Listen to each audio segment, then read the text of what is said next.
ఈరోజు శ్రావణ శుక్రవారం సందర్భంగా పూజ చేశాను. ఇంకా కలశం పెట్టాలి. కొబ్బరికాయ, తమలపాకులు. వర్షం కారణంగా బయటికి వెళ్ళలేదు. ఈరోజు శుక్రవారం పూజ.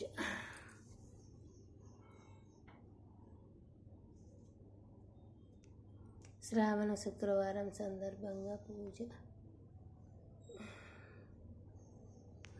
చేశానన్నమాట. శ్రావణ శుక్రవారం. లక్ష్మీ రావమ్మ మా ఇంటికి, వరలక్ష్మి తల్లి లక్ష్మీ రావమ్మ మా ఇంటికి, పువ్వులు పండ్లు తోరణములతో పాల వెళ్ళి కట్టిన శుభవేళ. తులసమ్మను కూడా పూజించాను, బొట్లు పెట్టి మంచిగా.